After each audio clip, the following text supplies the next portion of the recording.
Хүүхдүүдээ багшийнхаа хэлсэн онцгойг таагаарай. Булангаас бултас өрөөнөөс өрвөг хийн. Тэр юу вэ? Шарга биетэй, шар шувуунуудтай. Тэр юу вэ? Онцгойг таагаад бичээрэй. Та нарын таасан хариулт багшийнхтайгаа таарч байна уу хүүхдүүдээ? Өнөөдөр тэгвэл хулгонуудын хурал.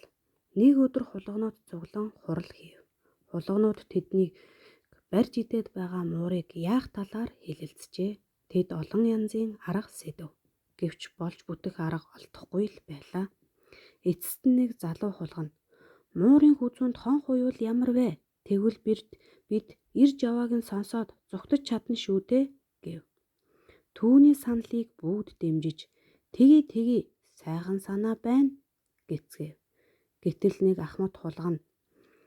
Ууг нь ч сайхан санаа юм. Гэхдээ та нарын хэн ч муурын хүзүүнд хон хуйх гэж байна да гэв. Гэтэл ахмад хулганаас бусад нь ухасхийн тар жалга болцгоо.